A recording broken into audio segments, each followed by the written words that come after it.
하나님의 말씀 오늘 제목은요, 하나님과 하나됨 되겠습니다. 하나님과 하나됨. 오늘 본문에서 사람들이 하나가 되자고 하는 국제연합, 우리 러크만 주석 성경에 이제 소제목에 붙어있는 최초로 통합된 국제연합 유엔이다 이렇게 붙었습니다. 하나의 언어가 있고 하나의 말로 인해서 하나님께서 주신 그 언어인데, 하나님의 언어로 하나님과 교제하게 하시려고 하셨는데, 사람들은 그로 인해서 그런지 오히려 하나님을 대적하는데 그 말을 사용했죠. 하나님께서 언어를 나누셨습니다. 말을 서로 못 알아듣게 하셨습니다. 서로 연합하고자 하는 인간들이 하나님을 대적하는 그것을 하나님께서 아주 간단하게 그렇게 만드셨습니다. 세상에는 많은 모임, 연합 있죠? 많은 모임들이 있습니다. 여러분 지금 이 말을 들었을 때 언뜻 생각나는 그런 이름들이 있습니까? 특별히 지금은 라오디케아 시대, 시민들의 권리, 그래서 시민들의 모임, 어떤 사람들의 모임이 어느 때보다도 많은 그런 시대인 것을 보게 되죠. 무슨 사모, 사모를 말하는 게 아니라 무슨 사모가 많잖아요, 그죠? 무슨 뜻인지 모르십니까? 사랑하는, 그러니까 누구를 사랑하는 사람들의 모임, 뭐 노사모 그러면 노무현을 사랑하는 사람의 모임 그랬잖아요. 그것처럼 사모가 많잖아요. 무엇을 사랑하는 사람들의 모임, 축구를 사랑하는 사람들의 모임. 요즘은 또 밴드라고 해서 인터넷 그런 앱을 통해서 사람들끼리 모이는 모임들이 엄청나게 많아요. 다양한 사람들이 같은 생각, 같은 정치적인 성향, 같은 어떤 그런 생각으로 모인 사람들이, 모임들이 참 많은 것을 보게 됩니다. 크게 보게 되면은 유럽의 28개국 회원으로 이루어진 EU-연합이 있고, 세계 193개국의 그러한 회원국으로 이루어진 세계연합도 있고, 유엔도 있고, 또 모든 종교인들이 서로 이제 싸우지 말고 하나 되자, 연합하자라고 해서 모인 종교연합, WCC, 에큐메니칼이 있고, 우리나라의 한국 기독교 교회 협의회 KNCC가 있고, 자, 이렇게 사람들이 저마다의 특징을 가지고 더 크게, 더 많이, 더 하나 되고 모이고자 하는 그런 일들을 우리가 볼 수가 있습니다. 왠지 아십니까? 마지막 때이기 때문에 그렇습니다. 세계 단일 정부, 전 세계 하나로 이렇게 뭉쳐지는 것, 이게 이제 마지막 때의 특징인 것입니다. 우리는 그 사인으로 볼 수가 있어야 되겠죠. 코로나를 통해서 전 세계가 그렇게 하나로 통제하는 그런 세상으로 가는 것도 있는 것이죠. 빌 게이츠가 아주 악마 같은 말을 한 것을 제가 봤는데, 코로나가 이제 자기가 생각했던 것보다 너무나 빨리 그 효력이 약화된 것에 대해서 매우 슬프다라는 말을 한 것이 있습니다. 자, 오늘 우리는 하나님의 말씀을 통해서 하나님과 하나됨이라는 말씀의 제목인데, 오늘 우리가 지금 하나님의 이름으로 하나 되어서 함께 모여 있습니다. 우리 모임은 세상의 여타 모임이나 연합과는 다른 그런 모임이죠. 우리는 세상으로부터 불러냄을 받은 모임입니다. 이 모임은 우주의 창조자이시고 심판자이시고 구원자이신 예수 그리스도의 이름으로 모인 모임인 것입니다. 우리가 이 자리에 있는 것은 전적으로 우리 주님의 은혜입니다. 주님의 피로 구속받은, 피로 사신 교회, 바로 세상으로부터 불러냄을 받은 모임, 세상의 여타의 모임과는 완전히 구별되는 거룩한 모임인 것이죠. 하나님의 말씀으로 거룩히 구별되고 이 세상으로부터 완전히 불러냄을 받은 모임으로 우리는 모인 것입니다. 우리가 그렇게 주님의 이름으로 모일 때 주님께서는 우리 가운데 함께 하신다고 말씀하셨습니다. 그러므로 오늘 우리가 모인 이 교회가 참으로 주님께서 기뻐하시는 하나된 모습으로 그렇게 발견되기를 원합니다. 그렇게 온전히 한 마음이 되어서 연합하기를 원합니다. 우리가 모였지만 마음이 하나 되지 못한다고 한다면 하나님께서 기뻐하실 수가 없어요. 하나님께서 기뻐하시는 모임은 어떤 모임입니까? 우리가 서로 사랑하고 우리가 함께 서로 같은 생각과 같은 마음으로 한 성령 안에서 하나 되어서 하나님께 나아가는 것입니다. 그렇게 예배가 드려지기를 원하는 것이죠. 여러분이 각자 모였지만 말이죠, 여러분 자신의 어떤 유익만을, 또 여러분 자신만을 생각하면서 이 자리에 있지 않기를 원합니다. 자, 오늘 우리는 창세기 10장 그리고 11장 말씀을 통해서 여기에 나타난 최초의 연합이라고 할 수 있는 바벨탑 사건을 살펴볼 것입니다. 이 말씀을 통해서 사탄이 주도하는 사람들의 모임이 어떠한 것이었는가를 살펴보고, 또한 우리 하나님께서 기뻐하시는 하나됨이 어떠한 것인가에 대해서 오늘 말씀을 듣는 시간을 갖고자 합니다. 우리 각자에게 하나님께서 주시는 그런 말씀이 있기를 바랍니다. 친히 말씀해 주시기를 원합니다. 창세기 10장 1절을 보겠습니다. 10장 1절에 기록하기를, 이것이 노아의 아들들 셈과 함과 야펫의 후대라. 홍수 후에 그들에게 아들들이 태어났으니 라고 말씀합니다. 창세기 10장에서는 제1절을 시작으로 노아의 아들들인 셈, 함, 야펫의 세대들이 어떠한가를 정리해서 보여주고 있습니다. 홍수 후에 그들은 하나님께서 말씀하시고 복 주신 대로 이제 땅에서 다산하고 번성하기 시작했습니다. 잠시 그들의 세대를 보겠습니다. 그 세대들의 이름을 살펴보겠습니다. 눈으로만 보겠습니다. 우선 10장 이제 2절부터 5절까지는 야펫의 아들들에 대해서 기록하고 있습니다. 야펫의 아들들의 그 주요 자녀들이 누구인지, 그들이 또 어떻게 나뉘게 되었는지를 간략하게 기술하고 있습니다. 5절의 중간을 보게 되면은 중간에만 보면 이제 5절 다 읽겠습니다. 이들에 의하여 이방의 섬들이 그들의 영토에서 나뉘었으니, 즉 각자 그 방언에 따라 그들의 족속에 따라 그들의 민족들에 따라 나뉘었더라고 기록하고 있습니다. 여기서 각자 방언에 따라 나뉘었다라고 하는 것을 여러분 보십시오. 방언이라고 하는 것은 외국어를 말하는 것이죠. 그러니까 이 말씀은 창세기 11장에서 바벨탑 사건이 일어난 후에 기록이라는 것을, 그래서 창세기 10장의 기록이지만 바벨탑 사건 이후에 하나님께서 언어를 나누셔서 각자의 방언에 따라서 나누어진 그 이후에 기록된 것을 보게 됩니다. 바벨탑 이후 사건까지 포함하는 그러한 기록인 것이죠. 그리고 6절부터 20절까지의 말씀은 이제 함의 아들들 그 후손에 대한 기록이 나오고 있고요. 6절에 보게 되면은 우리가 특별히 주목해야 될 함의 아들들 중에서 첫째로 등장하는 쿠스를 보게 되죠. 마지막으로 카나안을 보고 있습니다. 카나안은 장차 이스라엘 백성이 차지하게 될 카나안 땅의 민족의 조상이고 노아에게 직접 저주를 받은 함의 아들이죠. 쿠스는 그 이름이 검다라는 뜻입니다. 8절에서부터는 이제 쿠스가 낳은 아들에 대해서 설명하고 있는데, 그 아들은 바로 님롯입니다. 8절부터 10절까지 읽겠습니다. 쿠스가 또 님롯을 낳았으니 그가 세상에서 처음으로 힘센 자가 되었더라. 그가 주 앞에서 힘센 사냥꾼이었으므로 사람들이 말하기를 주 앞에 님롯 같은 힘센 사냥꾼이라 하더라. 그의 왕국의 시작은 시날 땅에 있는 바벨과 에렉과 아캇과 칼레였으며 그 땅에서 아수르가 나아가 니느웨와 르호봇 성읍과 칼라와 니느웨와 칼라 사이에 레센을 세웠더니 이는 큰 성읍이더라고 기록하고 있습니다. 자, 8절에서 함의 손자인 쿠스의 아들 님롯을 보게 됩니다. 성경은 그가 세상에서 처음으로 힘센 자가 되었다고 그렇게 기록하고 있습니다. 그래서 힘센 자, 영어로는 마이티, 성경에서 두 번째로 등장하는 마이티인데, 첫 번째로 등장했던 것은 창세기 6장에서 하나님의 아들들이 사람의 딸들과 결합해서 낳았던 거인들을 이야기할 때 그들은 힘센 자들이다, 아니 용사들이었다라고 했을 때 마이티를 쓰고 있습니다. 그러니까 지금 님롯은 바로 홍수 전에 있었던 과거의 그 거인들을 연상시키는 그러한 인물로 지금 등장하고 있는 것이죠.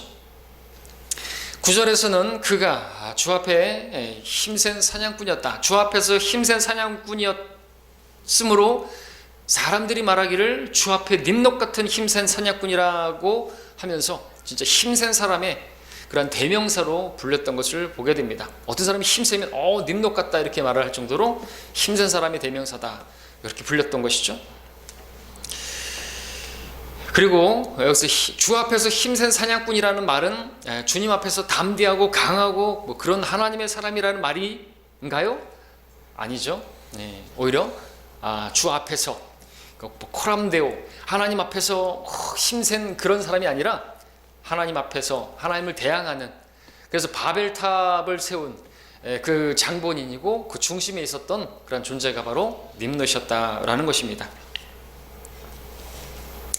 이 당시에 사람들만 번성하기 시작한 게 아니라 방주에서 나온 동물들도 이제 번성하기 시작했고 이제 맹수류들이 이제 등장하게 되었을 것이고, 하나님께서 그 동물들을 양식으로 주셨습니다. 먹도록 하셨습니다. 그러니까 사냥꾼이 필요했겠죠. 그래서 님롯은 사냥꾼이 된 것으로 보입니다. 또 맹수들의 위협으로부터 자신들을 지키기 위해서도 사냥꾼이 필요했을 것입니다. 자, 그런 시대에 님롯은 힘센 사냥꾼이 되었고, 이어지는 10절 말씀에서 왕국의 통치자가 되었습니다. 10절에서는 그 왕국이 어떠해서 어떻게 퍼져나가게 되었는지를 기록하고 있죠. 그래서 오늘날 수메르라고 불리는 신할 땅으로부터 시작되었습니다. 왕국의 시작은 바벨탑 사건이 있었던 바로 그 바벨에서부터였습니다. 바벨탑 중심에는 바로 님롯이 있었던 것입니다. 그리고 다음에 나오는 에렉이라는 곳은 에레크 또는 우르크라고 불리는 지명이고, 지금은 이라크라고 불리는 곳이죠.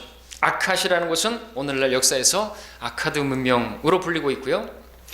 11절을 눈으로 보시면 님롯의 왕국이 아수르에서 더 나아가 이제 그 니느웨에도 보게 되는데, 니느웨까지 세워지게 된 것을 보죠.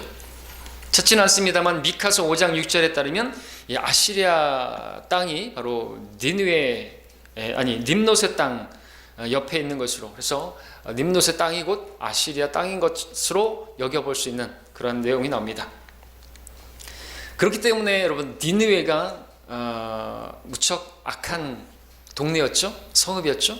그래서 요나가 하나님 말씀을 받아서 니느웨 가서 외쳐야 되는데 그들이 회개할까 봐 그래서 가기 싫었던 것이죠.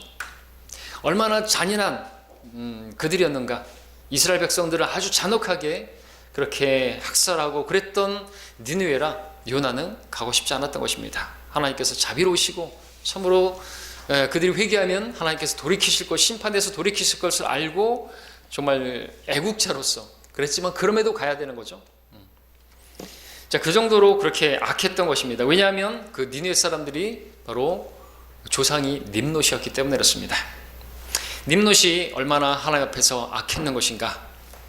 주 앞에 힘센 사냥꾼이었다라고 말하고 있는데, 단지 짐승들만을 사냥하는 그런 사냥꾼이라기보단 러크만 목사님 주석에서는 사람을 사냥하는 그런 사냥꾼, 인간 사냥, 그리고 인간 노예 제도를 만드는 그러한 일도 했다라고 말하고 있습니다. 자, 15절부터 19절까지는 이제 가나안의 아들들에 대해서 기록하고 있습니다. 거기에 나오는 많은 이름들이 이제 앞으로 우리가 계속해서 반복하게 보게 되어지는 가나안 그 족속들의 이름들이 나오는 것이고, 특별히 이제 19절에서는 아브라함의 조카인 롯이 살았던 소돔과 고모라도 이제 보게 되고요. 21절부터 이제 31절까지 이제 마지막에선 셈의 자손들, 노아의 세 아들들 가운데 하나인 셈의 자손에 대한 계보가 나오는데, 이 계보는 특별히 창세기 11장에서도 자세히 다시 한번 반복되고 있습니다.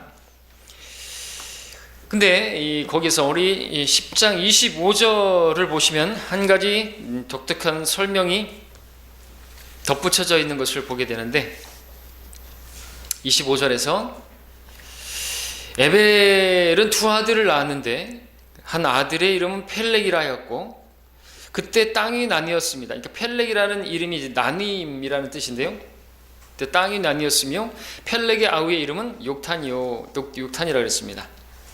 이때 하나 정정할 부분은 땅이 나뉘었다라는 부분을 이제 많은 또 설교자들이 대륙 이동설로 가르치는데, 그것은 아니다라고 하는 것이죠. 땅이 나뉘었다라고 하는 것은 곧 이렇게 민족이 나뉜 것이고, 그것은 언어가 나뉜 것을 말하는 거죠. 언어가 나뉠 수밖에 없었던 것은 하나님께서 그 언어를 흩으셔야만 그 바벨탑이 세워지지 않고 하나님을 대적하는 그 일들이 중단될 수가 있기 때문에 그렇다라는 것입니다. 사람들이 뭉쳤다가 나누어지게 된 사건, 바로 바벨탑 사건을 지금 보여주고 있는데 펠렉의 때였다라는 사실을 여러분들이 기억하시고요. 잠시 우리 셈의 계보를 통해서 이제 바벨탑 사건이 일어났던 그 시점을 한번 생각해보는 부분이 필요하겠습니다. 11장으로 가서 다시 이제 셈의 후대의 계보를 말씀하시는 10절을 함께 보겠습니다. 이것이 셈의 후대라. 셈이 100세였을 때, 즉 홍수 후 2년에 아르박삿을 낳았고 라고 했습니다. 셈의 후대를 기록하고 있습니다. 다시 한번 기록하고 있습니다. 이유는 노아의 축복을 받아서 메시아의 계보를 이어나갈, 그래서 아브라함의 조상이 되었기 때문에. 여기서 셈은 100세에 홍수 후 2년에 아르박삿을 낳았다고 말씀하고 있습니다. 12절에 보니까 아르박삿은 35년을 살고 살라를 낳았고, 14절에 보니까 살라는 30년을 살고 에벨을 낳았고, 16절에서 에벨은 34년을 살고 우리 앞서 봤던 펠렉을 낳았다고 기록했습니다. 펠렉의 날에 땅이 나뉘었다라는 사실을 바로 바벨탑 사건이 있었음을 우리가 보게 되는 것이죠. 그렇다면 이 바벨탑 사건이 언제쯤 일어났는 것인가? 홍수 후에 얼마나 지나서 일어났는 것인가? 하나님의 그 엄청난 심판이 있은 지 얼마나 지났다고 하나님을 대적하는 일이, 그와 같은 일이 있었는 것인가를 보고자 하는 것이죠. 다시 한번 말씀드리면 셈은 홍수 후에 2년 뒤에 아르박삿을 낳고, 아르박삿 35년 후에 살라를 낳고, 살라는 30년을 살고 에벨을 낳고, 에벨은 34년을 살고 펠렉을 낳았기 때문에 2 더하기 35 더하기 30 더하기 34는 101입니다. 네. 자, 노아는 홍수 후에 50년을 더 살았기 때문에, 그러니까 바벨탑 사건은 그때는 노아가 시퍼렇게 살아있었을 때예요. 셈도 함도 야펫도 다 살아있는 그때. 얼마나 지났다고 그렇게 하나님을 대적하는 이런 일들이 벌어진 것인가? 사람은 참으로 헛된 것을 보게 됩니다. 이 엄청난 심판을, 그 노아가 시퍼렇게 살아있음에도 불구하고 그들이 하나님을 대적하는 그러한 일을 했다라는 것이죠. 자, 이런 배경을 여러분들 생각하시면서 이제 창세기 11장 1절을 다시 보시면 온 땅에 하나의 언어와 하나의 말만 있더라 기록하고 있습니다. 바벨탑 사건이 일어날 때 온 땅에 언어가 하나였습니다. 아담과 이브가 처음 사용했던 바로 그 언어, 노아의 가족들이 사용했던 바로 그 언어, 모두가 사용하고 있었습니다. 자, 그래서 그런지 오늘날까지도 이 노아의 이름이 세계 곳곳에 구전으로 전달되어 있는 것을 발견할 수가 있는데, 중국에서는 대홍수에서 가족을 구원하고 인류를 재창조한 신으로 누아, 여호와라는 신을 기억하고 있습니다. 이 이름은 노아, 여호와, 하나님의 이름을 발음한 것이죠. 하와이에서는 누라는 이름으로, 인도에서는 마누라는 이름으로, 아즈텍에서는 노타라는 이름으로 인류와 짐승을 홍수에서 구원한 노아의 이름이 전달되고 있는 것을 보게 됩니다. 여러분, 중국의 한자, 특별히 배선자를 보게 되면 입구자가 있고, 그리고 8팔자가 있는데 8명의 입이, 곧 8사람이 배를 타고 있는 것이 배선자인 것을 볼 수 있죠. 상형문자인데 그들은 어떤 그 그림을, 그 내용을 그 글자에 담고 있는 것을 보게 됩니다. 자, 처음에 하나님께서 하나의 언어를 주셨습니다.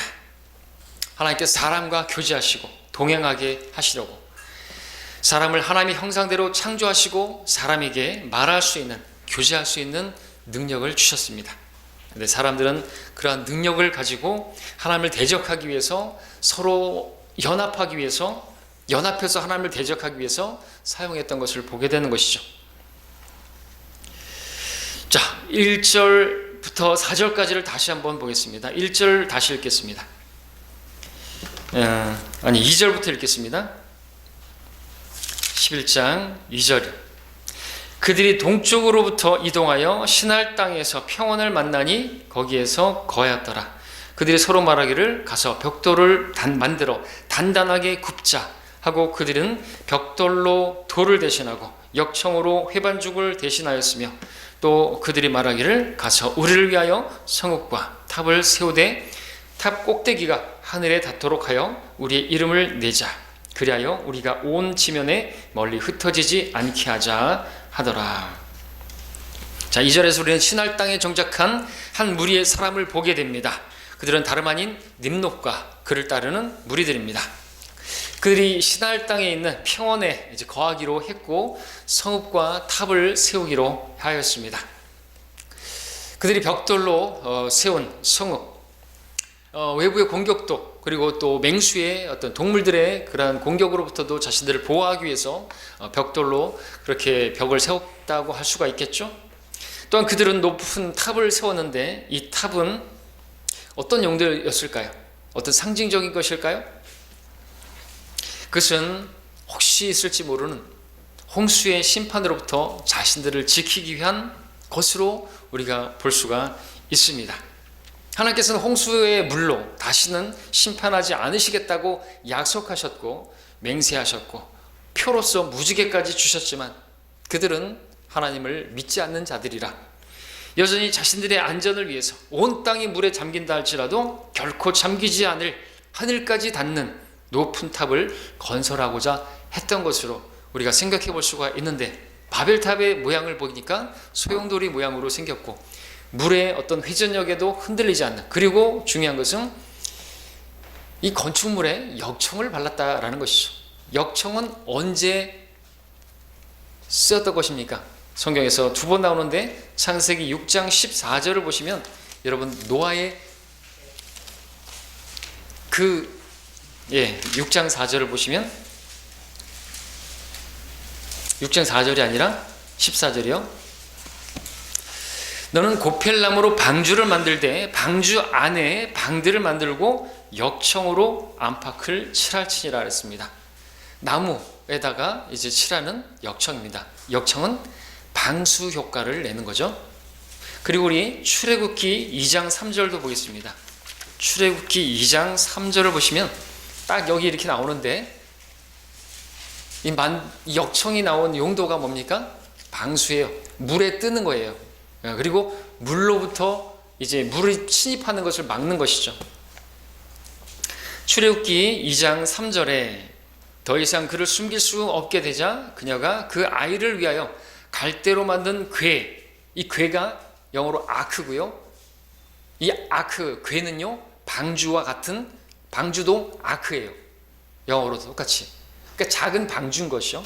이 작은 방주에 누가 탔습니까? 모세가 탔어요. 근데 이 모세가 타고 있는 이 궤를 가져다가 진흙과 역청으로 바르고 라고 했습니다. 그리고 또 한 군데 역청이 나오니 바로 바벨탑에다가 역청을 바른 것입니다. 그래서 말씀을 드릴 수 있는 것은 무엇입니까? 이 탑의 용도는 하늘까지 닿을 수는 없겠지만 그렇게 높이 닿아서 온 땅이 다 잠긴다 할지라도, 그래서 하나님을 대적하는 거예요. 하나님의 심판이 와도 끄떡없는 것이죠. 자기들을 보호하기 위한 안전장치, 피난처, 요새를 만드는 것입니다. 하나님도 어떻게 할 수 없는 타이타닉과 같은,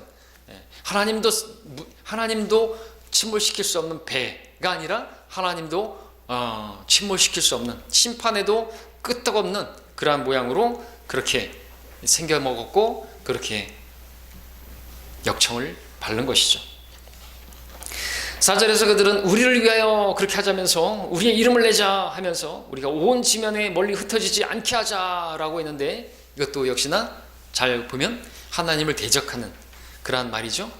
하나님께서는 땅에 번성하고, 그죠?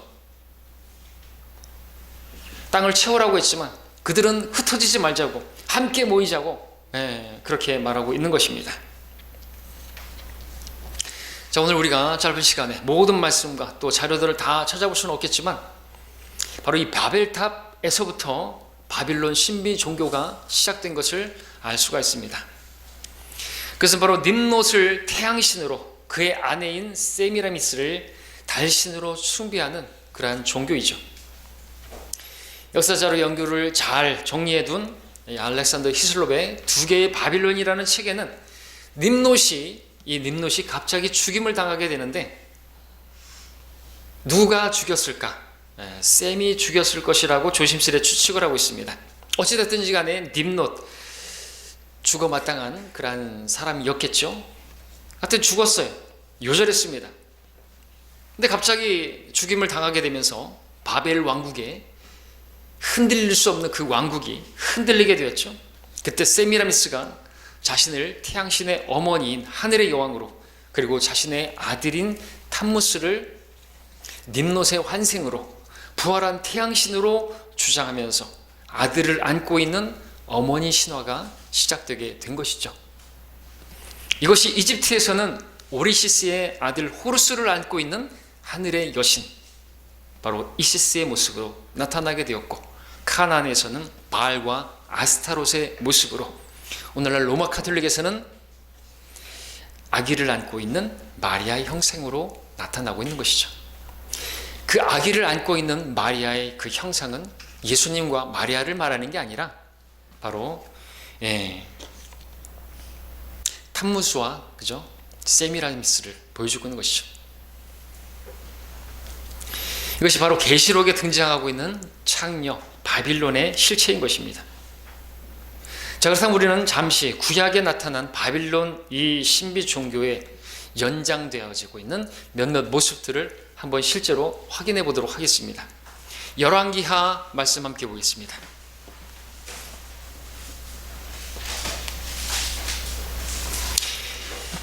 열왕기하 23장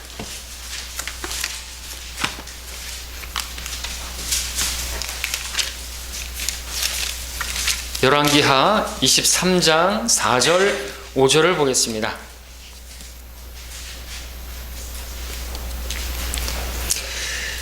자, 이 유다 왕 요시야의 개혁과 회복에 관한 그런 말씀인데 어떤 일들이 있었는가 보십시오. 23장 4절 5절. 그러자 왕이 대제사장 힐키야와 차서열의 제사장들과 문지기들에게 명하여 주의 전에서 바알과 아세라와 하늘의 모든 군상들을 위하여 만든 모든 기명들을 끌어내게 하여 예루살렘 밖 키드론 들에서 그것들을 불사르고 그 죄를 베델로 옮겼더라. 또 그가 우상을 섬기는 제사장들을 폐하였으니 유다의 왕들이 명하여 유다 성읍들에 있는 산당들과 예루살렘 주위의 장소들에서 분향하게 하였던 자들과 또 바알과 태양과 달과 행성들과 하늘의 모든 군상들에게 분향하던 자들이었더라고 기록하고 있습니다. 자, 4절에서 요시야 왕이 바알과 아세라와 하늘의 모든 군상들을 위한 모든 기명들을 제거한 것을 보여주고 있습니다. 5절에서는 바알과 해와 달과 행성들 모든 군상들을 분향했던 자들을, 제가 지금 말을 똑같이 했나요? 똑같이 나왔으니까 그렇게 제거한 것을 보여주고 있고요. 그 다음에 이제 건너뛰어서 11절을 눈으로만 보시게 되면은 마지막에 과거의 유다 왕들이 태양에게 바쳤던 그 11절에 보니까 유다 왕들이 태양에게 바친 말들, 그리고 마지막에 태양의 병거들을 불살라 버렸다라는 말씀을 보게 되죠. 자, 이러한 태양신 숭배 사상이 이스라엘 안에서 님롯으로부터 시작된 바로 이 태양신 숭배가 아주 깊숙하게 침투해 있었다는 것을 보게 되는 것이죠. 이제 예레미야 말씀도 보겠습니다. 예레미야 7장으로 가서 보겠습니다. 예레미야 7장.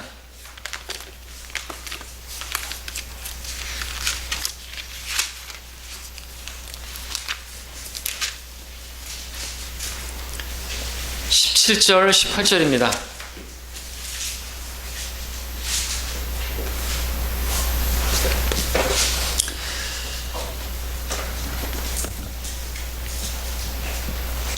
너는 그들이 유다의 성읍들과 예루살렘의 거리들에서 행해지는 것을 보지 못하느냐?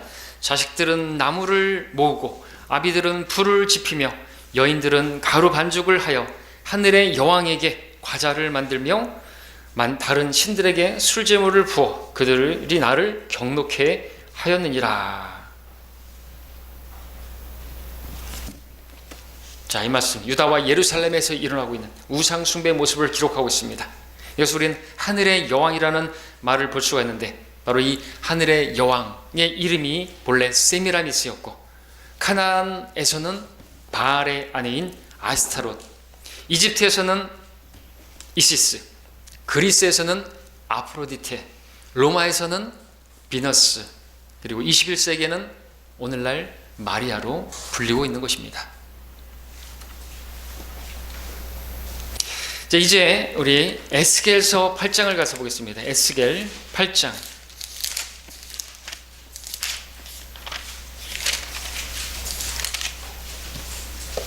13절, 14절을 보겠습니다.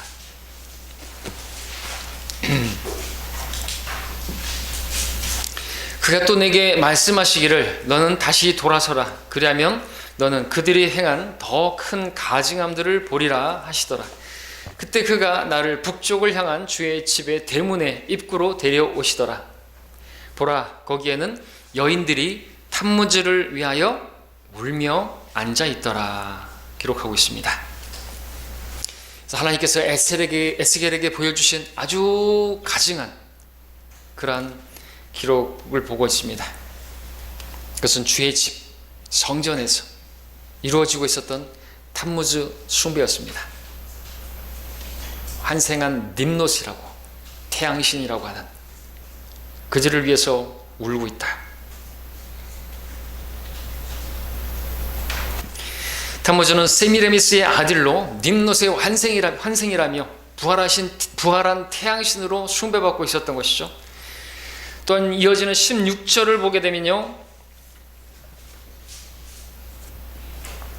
8장 16절에 보니까 눈을만 보시면 마지막 부분에 그들이 동쪽을 향하여 태양을 경배하더라 그랬습니다. 동쪽에서 태양이 떠오르니까 태양을 경배하고 있습니다. 탐무즈는 부활한 바로 태양신이다, ним노시다. 크리스마스는 바로 여기서 나온 것이죠. 태양신 숭배의 날입니다. 자, 이것은 빛의 천사로 가장한 루시퍼가 자기가 경배받기 위해서 사람들을 속인 것이고, 자, 이러한 바벨탑 종교, 바빌론 신비 종교가 이스라엘 안에 주의 전에까지 깊숙이 침투되어 있었던 것을 보게 되죠. 근데 이것이 과거의 일만은 아닌 것입니다. 이러한 바벨탑 역시 오늘날까지도 이어지고 있습니다. 제가 사진을 보내드리려고 했었는데 느닷없이 그런 걸 보내드리면 또 놀라실까봐, 여러분, 아랍에미레이트 두바이에 바알의 문이라는 건축물이 있습니다. 그 문을 통과해서 들어가게 되면은 바알의 신전으로 들어가게 됩니다.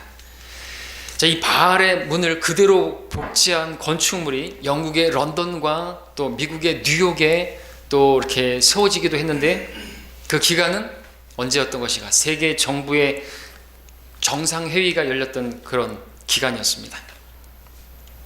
왜 그런 것을 만들었던 것인가? 오늘날에도 바로 그 바벨탑의 정신, ним노스의 정신을 이어받아서 세계가 하나가 되어야 된다고 세상의 지도자들이 모였는데 바알의 문을 그렇게 건축물로 세웠던 것이죠.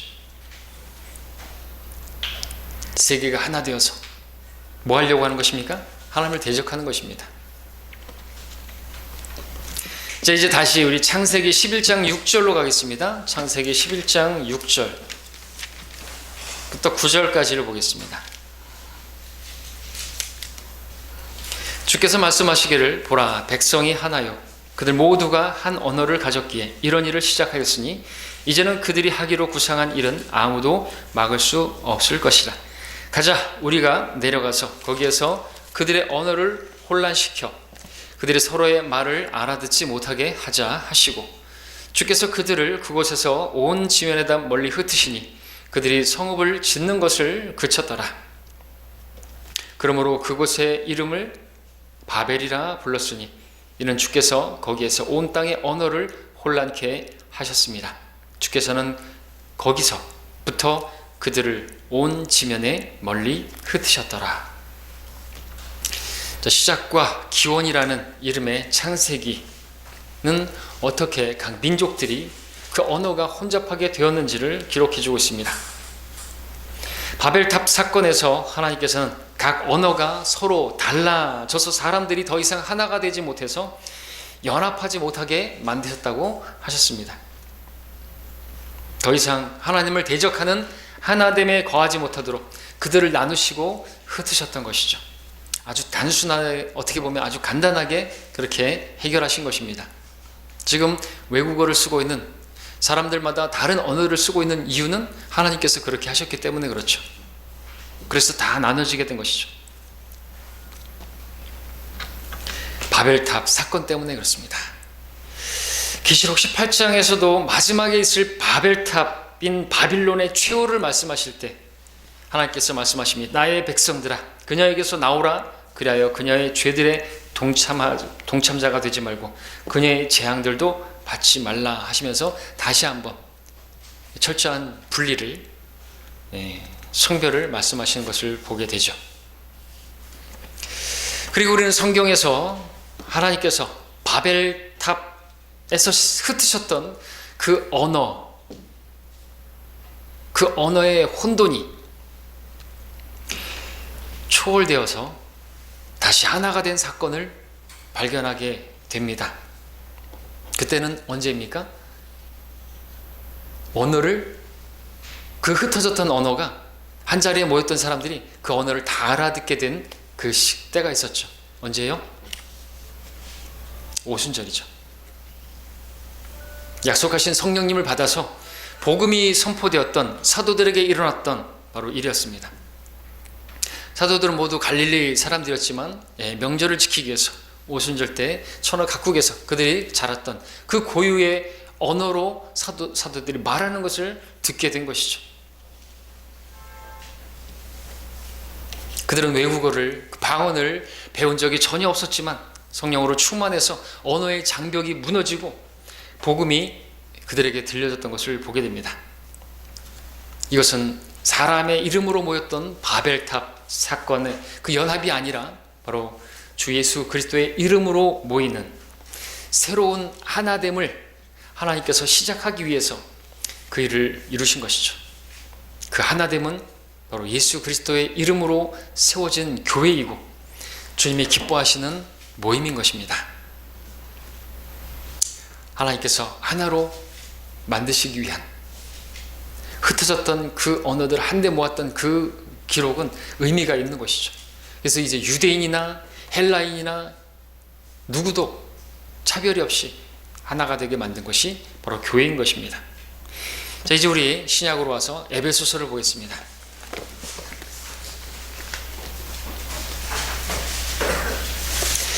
사람들이 서로 하나 되자고 외치는 이 세상을 우리는 지금 살고 있습니다.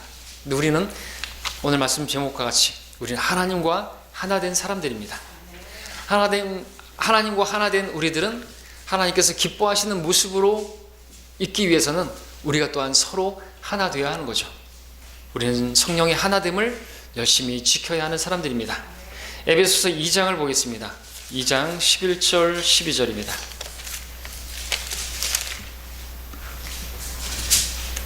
13절까지 읽겠습니다. 그러므로 너희는 손으로 육체에 행한 할례자라 불린 자들에 의하여 과거에는 육체로 무할례자라고 불린 이방인들이었음을 기억하라. 그때 너희는 그리스도로부터 분리되어 있었고 이스라엘 나라에 속하지 않은 타국인이요 약속의 언약들로부터는 생소한 사람이었으며 소망도 없고 세상에서 하나님도 없었느니라. 그러나 한때 멀리 있었던 너희가 이제 그리스도 예수 안에서 그리스도의 피로 가까워졌느니라. 기억하라 말씀하고 있습니다. 우리가 전에는 이방인이었었고 그리스도로부터 분리되어 있었고 멀리 흩어져 있었던 그러한 이스라엘에 속하지 않은 타국인이라고, 약속의 언약들로부터는 아주 생소한 사람이었다고, 소망도 없고 세상에서 하나님도 없던 그런 우리였음을 기억하라고 말씀하고 있습니다. 그러나 그렇게 흩어져 있던, 멀리 떨어져 있었던 우리가 이제는 그리스도 예수 안에서 그리스도의 피로 가까워져서 새로운 하나가 되었음을 기억하라고 말씀하고 계시는 것이죠. 자, 우리는 다 하나님을 떠나서 하나님을 대적하던 각자의 길을 가고 있었던 이방인들이었습니다. 그 끝은 죽음이었고 멸망이었고 그리고 지옥이었습니다. 그러나 주 예수 그리스도의 보혈을 통해서 우리는 놀라운 용서를 받게 되었고, 우리는 하나님의 약속 안으로 들어가게 되었고, 우리는 이제 한 성령에 의하여 하나 되어 한 아버지께 나아갈 수 있는 자들이 된 것입니다. 또한 16절 말씀 눈으로 보시면 십자가를 통해서 한 몸이 되었다고 말씀하고 있죠. 둘을 한 몸으로 만드시고, 그리고 18절 말씀처럼 한 성령으로 이제 아버지께 나아간다고 말씀하고 있습니다. 19절부터 22절까지도 마지막으로 이제 보겠습니다. 마지막으로 보는 9절입니다. 또 설교도 이제 마무리하게 됐습니다. 그러므로 이제부터 너희는 더 이상 나그네도 타국인도 아니요 오히려 성도들과 같은 시민이며 하나님의 가족이니라.